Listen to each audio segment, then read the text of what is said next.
Capítulo 8 – Como superar obstáculos. Mesmo que as pessoas tenham estudado e se alfabetizado do ponto de vista financeiro, elas ainda podem enfrentar obstáculos para se tornar financeiramente independentes. Há 5 razões principais que levam pessoas financeiramente alfabetizadas a não desenvolver uma coluna de ativos significativa, que poderia render grandes montantes de fluxo de caixa. Colunas de ativos que as poderiam libertar para viver a vida sonhada, em lugar de trabalhar em tempo integral apenas para pagar as contas. Essas 5 razões são: 1. Medo. 2. Ceticismo. 3. Preguiça. 4. Maus hábitos. 5. Arrogância. Razão número 1. Superar o medo de perder dinheiro. Nunca encontrei alguém que gostasse realmente de perder dinheiro. Em toda a minha vida, nunca encontrei uma pessoa rica que nunca tivesse perdido dinheiro. Mas encontrei uma porção de gente pobre que nunca perdeu um tostão investindo. O medo de perder dinheiro é real. Todo mundo tem, mesmo os ricos. Mas o problema não está no medo, está na maneira de lidar com as perdas. É a maneira de lidar com o fracasso que faz a diferença na vida da gente. Isso serve para qualquer coisa, não apenas para o dinheiro. A principal diferença entre uma pessoa rica e outra pobre está em como elas lidam com esse medo. Não há nada de errado em ter medo. É aceitável ser um covarde quando se trata de dinheiro. Você ainda pode ser rico. Todos somos heróis em algumas circunstâncias e covardes em outras. Uma amiga de minha esposa é enfermeira de um pronto-socorro. Quando vê sangue, entra em ação.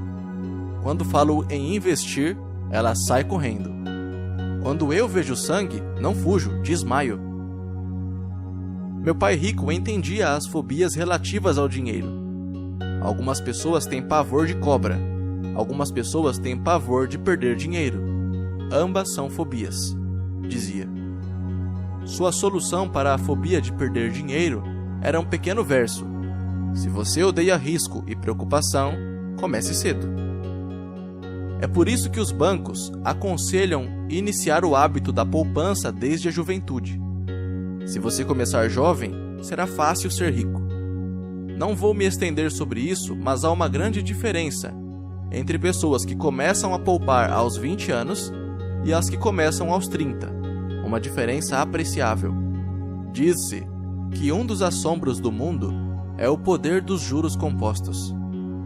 A aquisição da ilha de Manhattan é considerada uma das maiores pechinchas de todos os tempos. Nova York foi comprada por $24 em badulaques e contas de vidro. Contudo, se esses $24 tivessem sido investidos a juros de 8% ao ano, esses $24 estariam valendo mais de 28 trilhões de dólares em 1995. Manhattan poderia ser recomprada e ainda sobraria dinheiro para comprar boa parte de Los Angeles, especialmente com os preços de imóveis vigentes em 1995. Meu vizinho trabalha para uma grande empresa de computadores. Está lá há 25 anos. Em 5 anos, ele deixará a empresa com $4 milhões em seu fundo de pensão privado. O dinheiro está aplicado em fundos mútuos altamente rentáveis, que ele converterá em títulos e papéis do governo. Ao aposentar-se, ele estará com 55 anos e terá um fluxo de caixa de cerca de $300 mil ao ano, mais do que o seu salário atual. Isto quer dizer que é possível fazer, mesmo se você não quer perder ou odeia riscos. Mas precisa começar cedo e fazer um plano de pensão. Além disso, você deveria contratar um consultor financeiro em que confie antes de investir. Mas, se não tiver muito tempo pela frente ou se quiser aposentar-se mais cedo, como você lida com o medo de perder dinheiro? Meu pai pobre não fez nada. Ele simplesmente evitava o assunto, recusando-se a discuti-lo. Pai rico, por outro lado, recomendava que eu pensasse como um texano. Gosto do Texas e dos texanos, falava. No Texas tudo é maior. Quando os texanos ganham, eles ganham muito, e quando perdem é espetacular. Eles gostam de perder? Perguntei. Não estou dizendo isso. Ninguém gosta de perder. Mostre-me um perdedor feliz e eu lhe mostro um fracassado, respondeu Pai Rico. É da atitude dos texanos em face do risco, da recompensa e do fracasso que estou falando. É como eles encaram a vida. Eles vivem grande, não como a maioria do pessoal daqui, que vive como baratas quando se trata de dinheiro. Baratas com medo que alguém jogue um facho de luz em cima delas. Gente que se lamuria quando o empregado do armazém erra o troco por 20 centavos. Pai Rico continuou explicando. O que eu mais gosto é da atitude dos texanos. Eles se orgulham de ganhar e se gabam quando perdem. Os texanos têm um ditado: se você for quebrar, quebre em grande estilo. Você não vai querer admitir que quebrou por uma ninharia. A maioria das pessoas aqui tem tanto medo de perder que não tem sequer uma ninharia para perder. Ele falava constantemente com Mike e comigo que a maior razão da falta de sucesso financeiro era que a maioria das pessoas buscava segurança demais. As pessoas têm tanto medo de perder que elas perdem, costumava dizer. Fran Trankton, que foi um grande zagueiro do futebol americano, dizia isso de outra forma. Vencer significa não ter medo de perder. Ao longo de minha vida, observei que os ganhos em geral se seguem às perdas. Antes de aprender a andar de bicicleta, levei muitas quedas. Nunca encontrei um jogador de golfe que não tivesse perdido alguma vez uma bola. Nunca encontrei alguém apaixonado que nunca tivesse tido o coração despedaçado. E nunca encontrei ninguém rico que não tivesse perdido dinheiro. A maioria das pessoas não obtém ganhos financeiros porque a dor de perder dinheiro é maior do que a alegria de ficar rico. Outro ditado do Texas é: todos querem ir para o céu, mas ninguém quer morrer. Todos sonham em ser ricos, mas têm pavor de perder dinheiro. Então, nunca se chegará ao céu. Pai Rico costumava contar para Mike e para mim histórias de suas viagens ao Texas. Se você quer realmente aprender como lidar com o risco, com as perdas e com os fracassos, vá para San Antonio e visite o Álamo. O Álamo é uma grande história de gente corajosa que optou por lutar, sabendo que não havia esperança de sucesso contra a superioridade do inimigo. Eles preferiram morrer a render-se. É uma história inspiradora que merece ser estudada. Contudo, não deixa de ser uma trágica derrota militar. Eles levaram um chute no traseiro. Um fracasso, se quiserem. Perderam. Então, como é que os texanos lidam com o fracasso? Eles ainda gritam: lembre-se do Álamo! Mike e eu ouvimos esta história muitas vezes. Pai Rico sempre as repetia quando estava entrando em um grande negócio e ficava nervoso. Depois que tinha estudado tudo e era pegar ou largar, ele nos contava a história. Toda vez que sentia medo de cometer um erro ou de perder dinheiro, ele nos contava a história. Ela lhe dava força. Lembrava-lhe que sempre é possível transformar uma perda financeira em um ganho financeiro. Pai Rico sabia que esse fracasso o tornaria mais forte e mais esperto. Não é que ele quisesse perder, apenas sabia quem ele era e como ele aceitaria a perda. Ele pegaria uma perda e a transformaria em um ganho. Isso é o que o tornava um vencedor e os outros perdedores. A história lhe dava coragem para avançar quando outros recuavam. É por isso que gosto tanto dos texanos. Eles pegaram um grande fracasso e o transformaram em uma grande atração turística que lhes rende milhões. Provavelmente, as palavras que mais significam para mim nos dias de hoje são estas: os texanos não escondem seus fracassos, são inspirados por eles. Pegam seus fracassos e os transformam em gritos de guerra. O fracasso inspira os texanos a se tornarem vencedores. Mas isso não é apenas uma fórmula para os texanos, é uma fórmula para todos os vencedores. É como andar de bicicleta. As quedas foram parte do meu aprendizado. Lembro que elas aumentavam minha determinação de aprender, não a diminuíam. Também disse que nunca encontrei um jogador de golfe que nunca tivesse perdido uma bola. Perder uma bola ou um torneio serve de inspiração aos jogadores de golfe para serem melhores, praticarem mais, estudarem mais.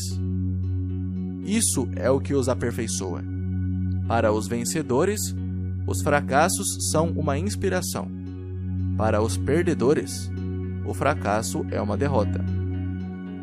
Citando John Rockefeller, sempre tentei transformar cada fracasso em uma oportunidade. Sendo nipo-americano, posso falar o seguinte: muitas pessoas dizem que Pearl Harbor foi um erro americano. Eu digo que foi um erro japonês. No filme Tora Tora Tora, um sombrio almirante japonês diz a seus subordinados: receio que tenhamos acordado um gigante adormecido. Lembre-se de Pearl Harbor. Tornou-se um grito de guerra. Transformou uma das maiores derrotas dos Estados Unidos em uma razão para vencer. Esta grande derrota deu força aos Estados Unidos, que logo se transformaram em uma potência mundial. O fracasso inspira os vencedores, e o fracasso derrota os perdedores. É o maior segredo dos ganhadores. É o segredo que os perdedores não conhecem. O maior segredo dos vencedores é que o fracasso inspira a vitória. Por isso eles não têm medo de perder. Repetindo Frank Turkington: vencer significa não ter medo de perder. Pessoas como Turkington não têm medo de perder porque sabem quem são. Odeiam perder, de modo que sabem que o fracasso apenas as incentivará a se tornarem melhores. Há uma grande diferença entre detestar perder e ter medo de perder. A maioria das pessoas tem tanto medo de perder dinheiro que acaba perdendo. Elas quebram por uma ninharia. Financeiramente desejam segurança demais e têm um horizonte estreito. Compram casas grandes e carros grandes, mas não fazem grandes investimentos. A principal razão que leva 90% dos americanos a ter problemas financeiros é que eles jogam para não perder, não jogam para ganhar. Eles procuram seus consultores financeiros ou seus contadores ou seus corretores e adquirem um portfólio equilibrado.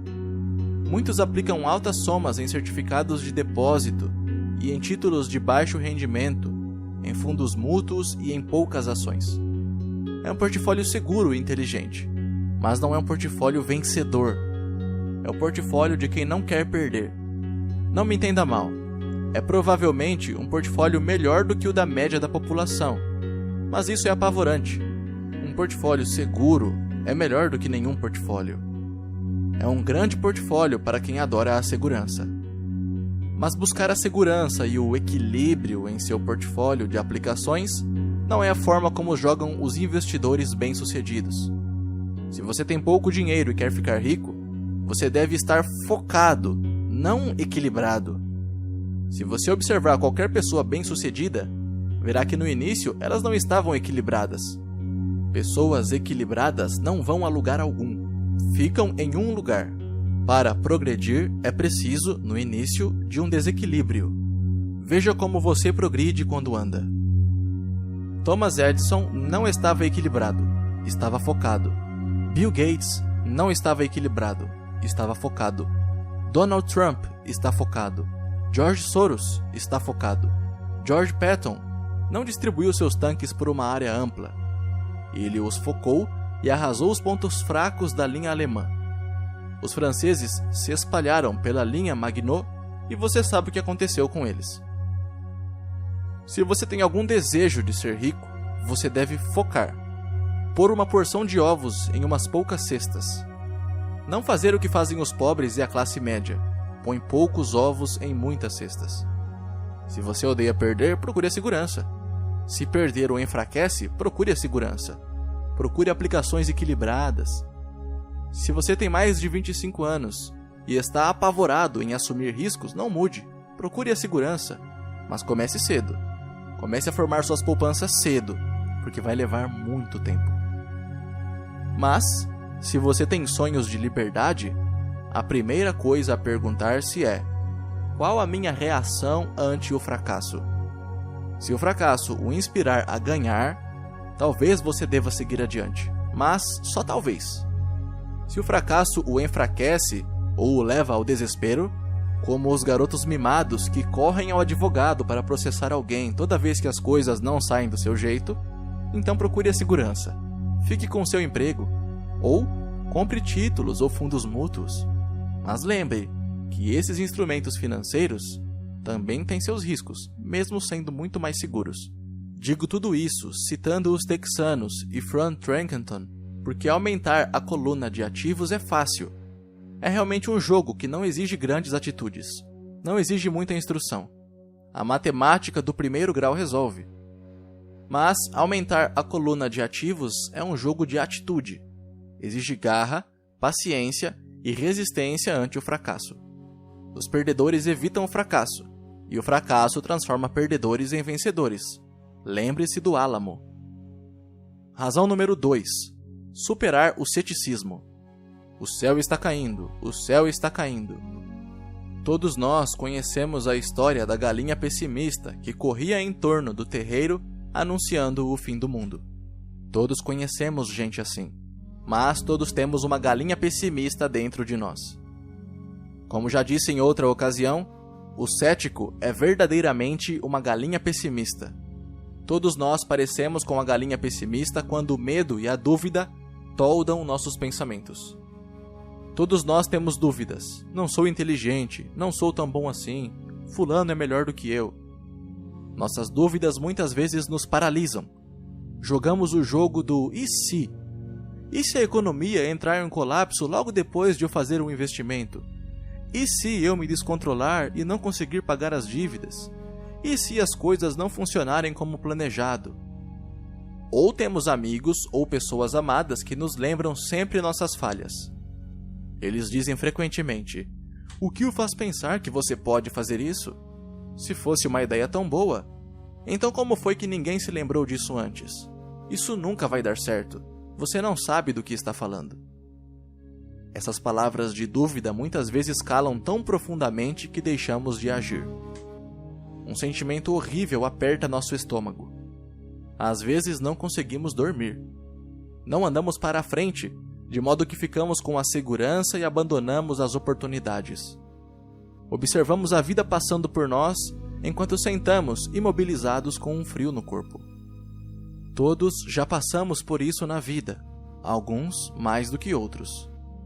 Peter Lynch, do Fidelity Magellan, um conhecido fundo mútuo, faz advertências sobre o céu que despenca como um ruído, e todos nós ouvimos. O ruído pode ser criado dentro da nossa cabeça ou vir de fora, muitas vezes de amigos, familiares, colegas ou da mídia. Lynch lembra o tempo, na década de 1950, em que a ameaça de uma guerra nuclear era tão comum no noticiário que as pessoas começaram a construir abrigos antinucleares e a estocar alimentos e água. Se elas investissem esse dinheiro sabiamente no mercado, em lugar de construir os abrigos, provavelmente teriam atingido a independência financeira nos dias de hoje. Quando explodiram os motins em Los Angeles há alguns anos, as vendas de armas aumentaram em todo o país. Uma pessoa morreu depois de ter ingerido um hambúrguer mal passado no estado de Washington, e o Departamento de Saúde do Arizona determinou que os restaurantes preparassem somente carne bem passada. Uma empresa farmacêutica divulgou nacionalmente um anúncio de televisão mostrando pessoas gripadas. O anúncio foi divulgado em fevereiro. Os casos de gripe aumentaram, bem como as vendas do medicamento anunciado. A maioria das pessoas é pobre porque, quando se trata de investir, o mundo está cheio de pessimistas que correm gritando: o céu está caindo, o céu está caindo. E os pessimistas atingem seus objetivos porque todos somos um pouco pessimistas. Muitas vezes é necessário coragem para não permitir que rumores e anúncios de desastres afetem nossas dúvidas e medos. Em 1992, um amigo chamado Richard foi de Boston a Phoenix para visitar minha mulher e eu.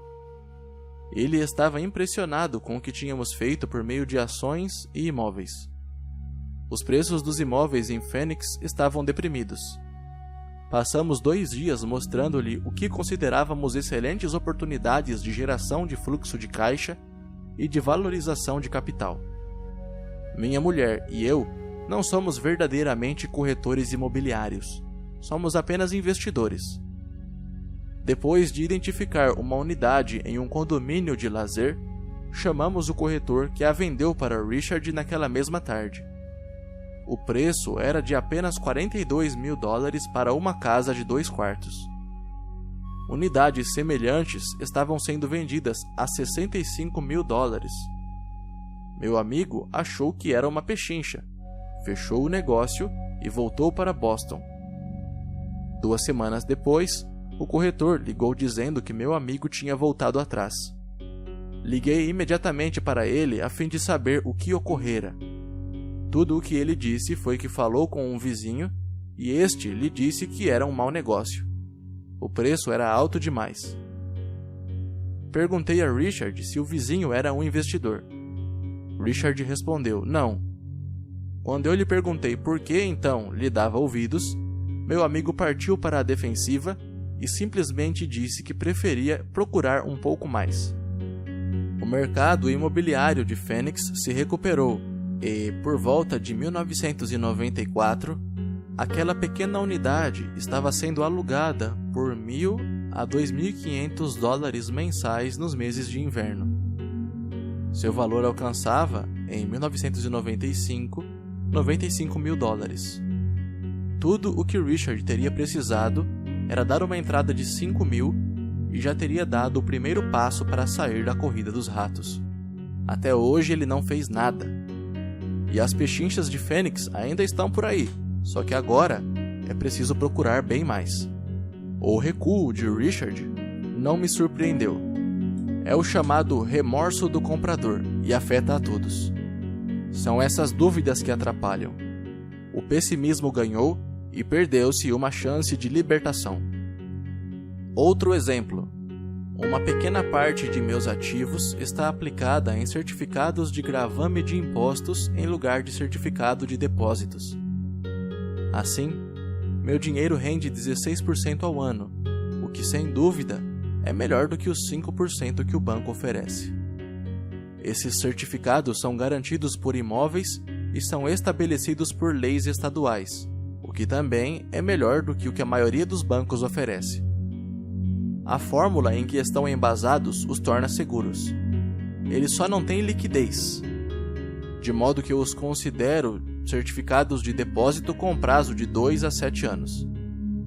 Sempre que menciono para alguém, especialmente para aqueles que aplicam em certificados de depósito, que também aplico daquela forma, ouço dizer que se trata de uma opção arriscada. Dizem que eu não deveria aplicar nesses títulos. Quando pergunto como obtiveram essa informação, mencionam um amigo ou uma revista de negócios. Eles nunca aplicaram nisso e falam para quem o faz que é um equívoco fazê-lo. O rendimento mais baixo que procuro é 16%. Mas pessoas cheias de dúvidas se conformam com 5%. A dúvida é cara. Quero ressaltar que são essas dúvidas e esse ceticismo que mantém muitas pessoas na pobreza, correndo atrás da segurança. O mundo real está aí, esperando que você enriqueça. Só as dúvidas mantêm as pessoas na pobreza. E, como já disse, sair da corrida dos ratos é tecnicamente fácil. Não requer muita instrução, mas as dúvidas são um obstáculo para muita gente. Os céticos nunca ganham, dizia Pai Rico. A dúvida não esclarecida e o medo criam o cético. Os céticos criticam e os vencedores analisam. Era outra de suas frases favoritas. Pai Rico explicava que a crítica cegava enquanto a análise abria os olhos. A análise permitia que os vencedores vissem que os críticos eram cegos e que percebessem oportunidades que todos os demais não percebiam. E encontrar o que os outros não veem é a chave para qualquer sucesso. Os imóveis são uma poderosa ferramenta de investimento para quem esteja em busca da independência financeira. É um instrumento único. Contudo, sempre que menciono os imóveis como uma aplicação, ouço alguém dizer: "Não quero consertar vasos sanitários." Isso é o que Peter Lynch chama de ruído. É o que o pai rico chamava de conversa de cético. Alguém que critica e não analisa. Alguém que deixa que suas dúvidas e medos fechem sua mente, em vez de abrir seus olhos. Quando alguém fala: "Não quero consertar vasos sanitários", tenho vontade de retrucar: "E o que te faz pensar que eu quero?" Eles estão dizendo que um vaso é mais importante do que aquilo que eles querem. Eu falo de libertação da corrida dos ratos, e eles pensam em vasos sanitários. Esse é o padrão de pensamento que mantém muita gente na pobreza. Criticam em vez de analisar. A chave de seu sucesso está nos "não quero", dizia pai rico. Eu também não estou a fim de consertar vasos sanitários. Procuro sempre um bom administrador de imóveis que conserte os vasos. E ao encontrar um bom administrador que cuide bem dos imóveis, meu fluxo de caixa aumenta. Mais importante ainda, um bom administrador de imóveis me permite comprar ainda mais imóveis, pois não preciso me preocupar com o conserto dos vasos sanitários. Um bom administrador de imóveis é a chave para o sucesso com imóveis. Achá-lo é mais importante do que o próprio imóvel. Um bom administrador muitas vezes sabe de bons negócios antes dos corretores, o que os torna ainda mais valiosos. É isso que o meu pai rico queria dizer quando falava: "A chave de seu sucesso está nos não quero."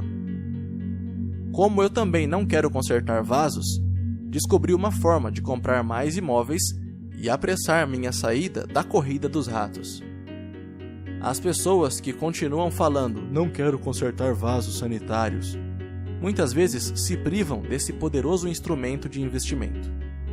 Os vasos são mais importantes que sua liberdade. No mercado de ações, ouço muita gente declarar: "não quero perder dinheiro."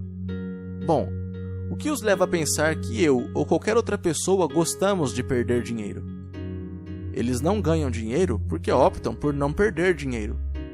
Em lugar de analisar, fecham suas mentes a outro poderoso meio de investimento: o mercado de ações. Em dezembro de 1996, estava passando com um amigo pelo posto de gasolina do bairro. Ele olhou e viu que o preço da gasolina estava aumentando. Meu amigo é um cara encucado, um pessimista. Para ele, o céu está sempre a ponto de cair, e em geral cai sobre sua cabeça. Quando chegamos em casa, ele me expôs todas as estatísticas que mostravam por que o preço do petróleo deveria aumentar nos próximos anos. Estatísticas que eu nunca vira antes, mesmo quando eu já tinha um substancial bloco de ações de uma empresa petrolífera. Com essa informação em mãos, comecei a procurar e achei uma nova empresa petrolífera que estava a ponto de descobrir algumas jazidas. Meu corretor ficou entusiasmado com essa nova empresa e eu comprei 15.000 ações por 65 centavos cada uma. Em fevereiro de 1997, enquanto escrevo este livro, o mesmo amigo e eu passamos pelo mesmo posto de gasolina e, de fato, o preço do combustível subira cerca de 15%. Novamente, o pessimista se preocupou e se queixou. Eu sorri porque em janeiro desse mesmo ano, o preço daquelas ações da pequena empresa petrolífera já valiam $3 cada uma. E o preço da gasolina deverá continuar aumentando, se o que meu amigo diz for verdade. Em vez de analisar, os pessimistas fecham suas mentes. Se a maioria das pessoas entendesse como uma ordem de stop funciona nos investimentos em ações, haveria mais gente investindo para ganhar do que para não perder. O stop é simplesmente um comando de computador que vende automaticamente suas ações se o preço começa a cair, ajudando-o a minimizar as perdas e a maximizar alguns ganhos. É uma grande ferramenta para aqueles que têm pavor de perder.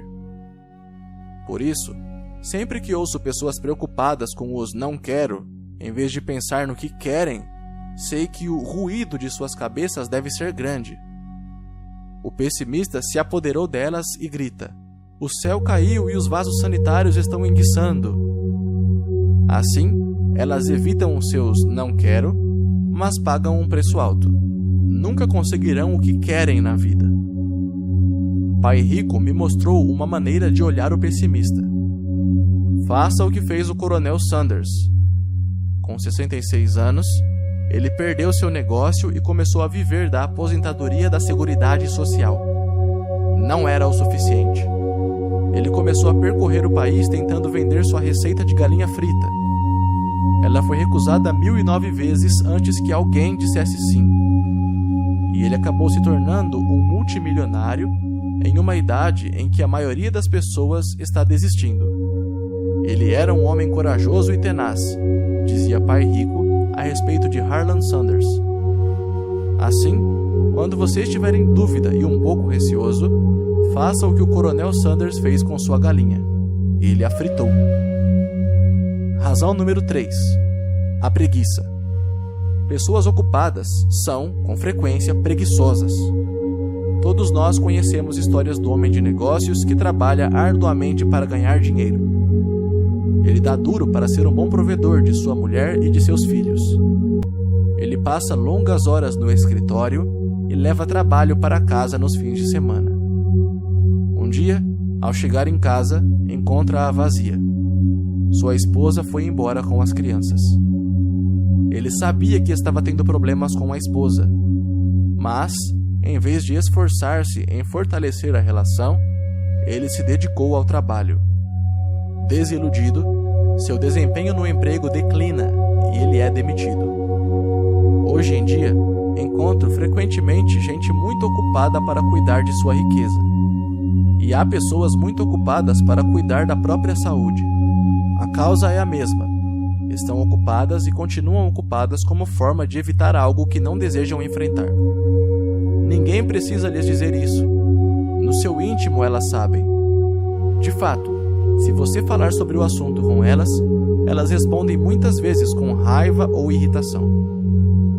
Se não estão ocupadas com o trabalho ou com as crianças, muitas vezes estão ocupadas assistindo a televisão, jogando golfe ou fazendo compras.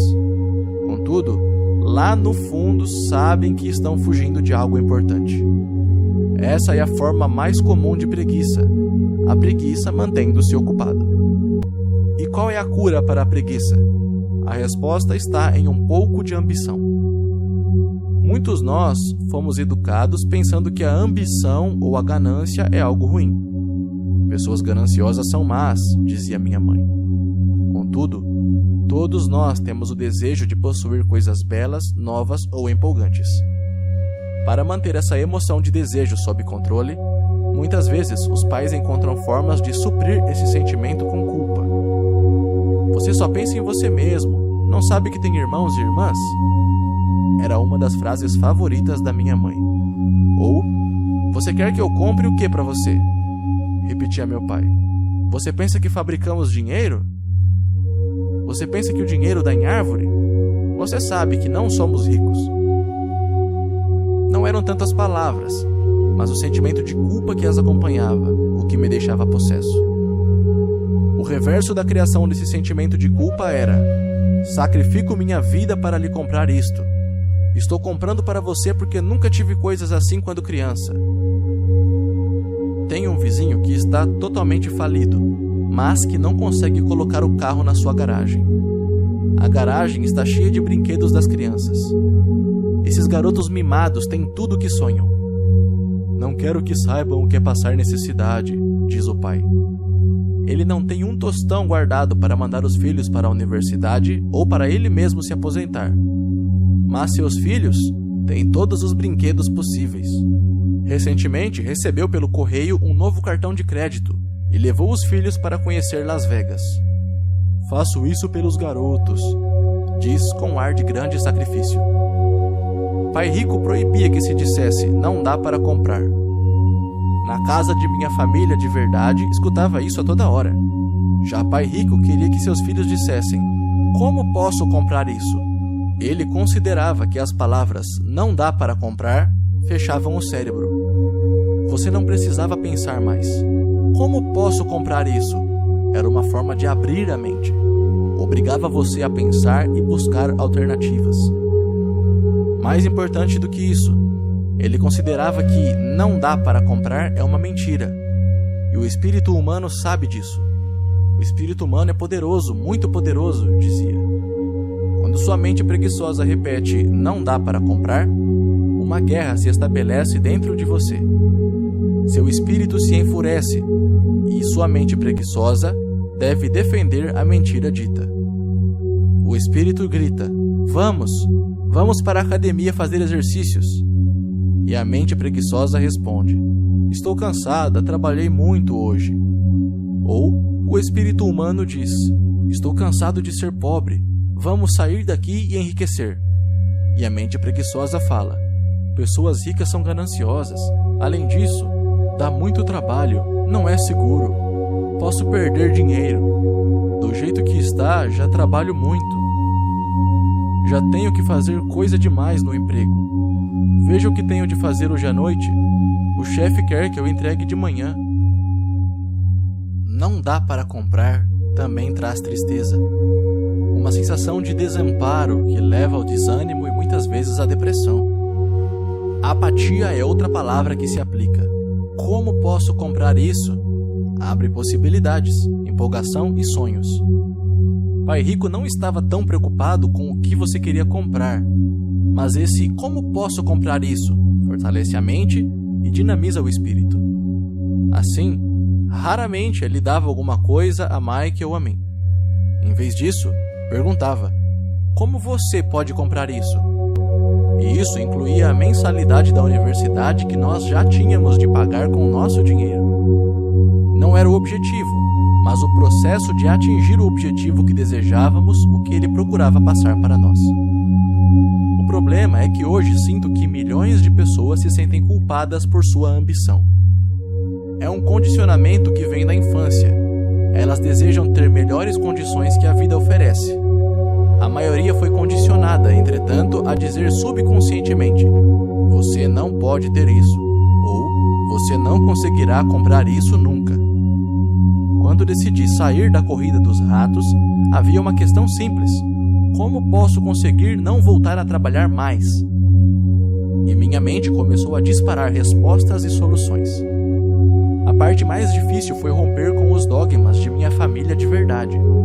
"Não podemos comprar isso", ou "Pare de pensar só em você", ou "Por que você não pensa nos outros?" e outras expressões parecidas que se destinavam a criar culpa e suprimir minha ambição. Assim, como combater a preguiça? A resposta está em um pouco de ambição.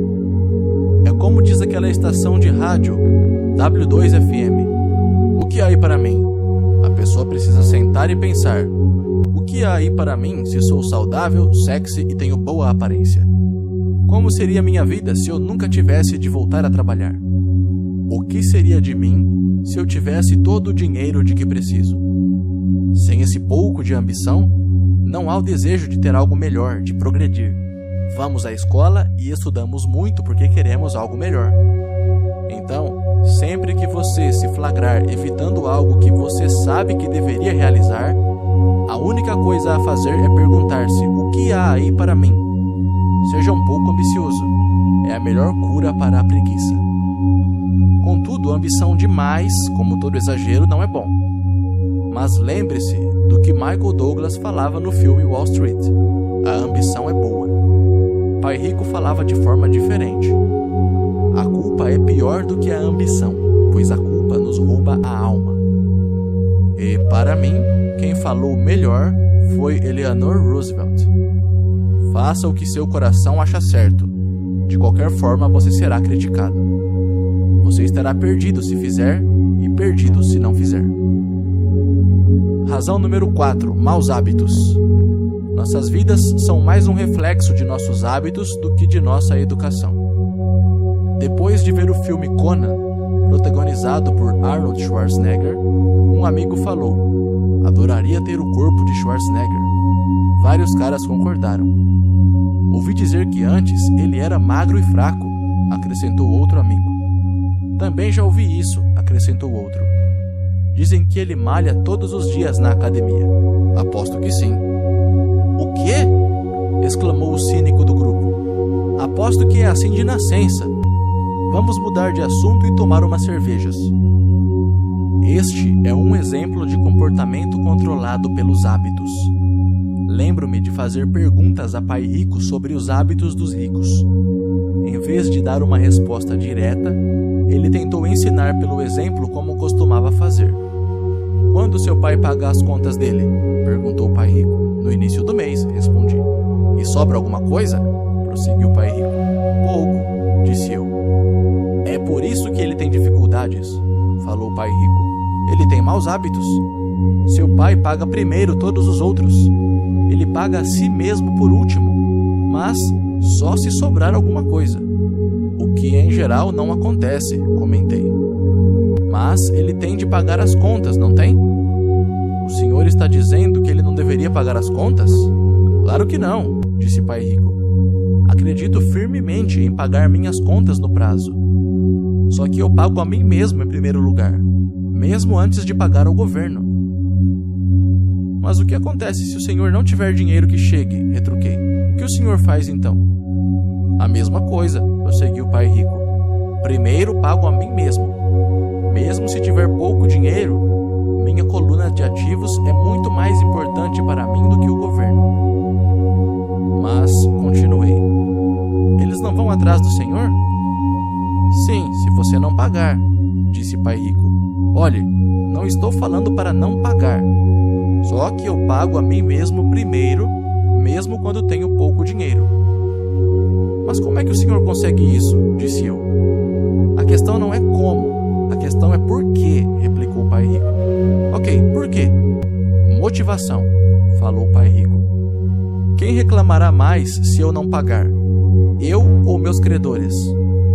Sem dúvida, seus credores gritarão mais alto, respondi a pergunta óbvia. O senhor não faria nada se não pagasse a si próprio. Está vendo? Depois de pagar a mim mesmo, a pressão para pagar meus impostos e os demais credores é tão grande que me obriga a buscar outras formas de renda. A pressão para pagar se torna uma motivação. Já tive empregos extras, comecei outros empreendimentos, negociei na bolsa, qualquer coisa para ter certeza que esses caras não ficassem gritando comigo.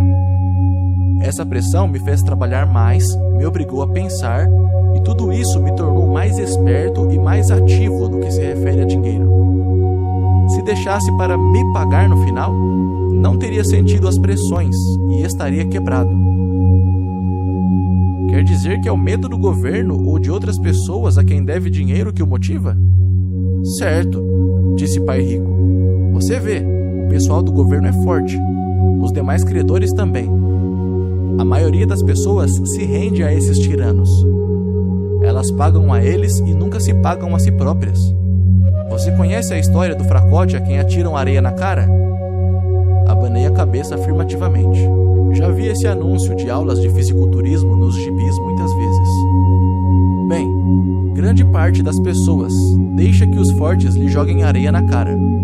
Eu decidi usar o medo do tirano para me tornar mais forte. Outros ficam mais fracos.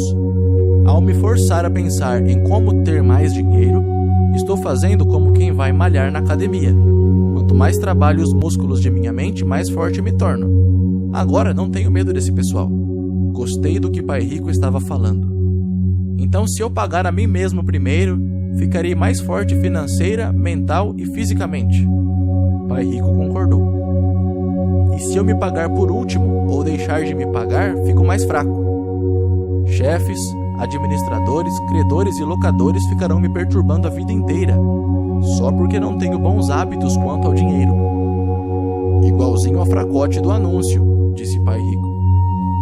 Razão número 5. A arrogância é ego mais ignorância. O que eu sei me faz ganhar dinheiro. O que eu não sei me faz perder dinheiro. Toda vez que fui arrogante, perdi dinheiro, porque quando sou arrogante, acredito mesmo que o que não sei não é importante. Repetia frequentemente Pai Rico. descobri que muita gente usa a arrogância para tentar esconder a própria ignorância. Isso costuma acontecer quando discuto demonstrações financeiras com contadores ou até com outros investidores. Eles tentam forçar caminho na discussão. Para mim, fica claro que não sabem do que estão falando.